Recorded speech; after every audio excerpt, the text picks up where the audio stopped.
Don't fall asleep. That's what they wrote on the glass. Not a command, a confession. Picture this. A sealed room, no windows, only harsh light, and a hiss in the air like a snake that never stops. 5 volunteers. No, not volunteers. Prisoners. Promised freedom if they stayed awake for 30 days. A stimulant gas pumped into the chamber. Cameras off limits. Only microphones. A tiny slot for food that no one touched after day 3. At first it's fine. Laughter, jokes, plans. Sleep taps you on the shoulder. They swat it away. By day 2, voices grow sharp. By day 5, they're hearing footsteps that aren't there. The guards turn up the volume. The hiss fills their ears. The hiss becomes everything. Sleep deprivation doesn't knock. It picks the lock. Words slur. Thoughts loop. The men start telling stories about a place that feels like home and smells like metal. They argue with people you can't see. Then the arguments stop, and that's worse.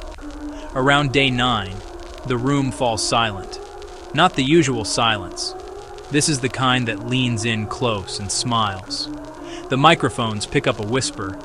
We don't want to sleep. Another voice, soft, somewhere between prayer and threat. Don't make us. The guards debate shutting off the gas. The scientists say no. Observe.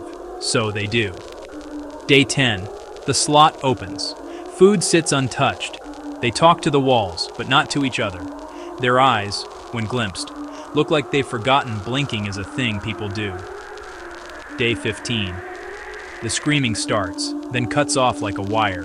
The microphones catch a wet breath. A scrape, a laugh. The researcher in charge finally breaks. Open it. When the door hisses, the gas dies. The light feels colder. The men look up as one, and what's left in their faces isn't fear. It's hunger. Not for food, for wakefulness, for the high, the edge, the cliff you're not supposed to jump from. Medics rush in. Gloves snap. Hoods fog. Orders fly. The men beg for the gas. Don't let us sleep, they plead. We remember what comes when the lights go out. Someone asks, what comes? The answer is a smile. We do. Here's the part where I tell you the truth. This story, the Russian sleep experiment, is an internet myth, a creepypasta. No declassified file, no real lab, no evidence beyond a chain of copy and paste and a black and white photo that's more mannequin than man. But you feel it anyway, right?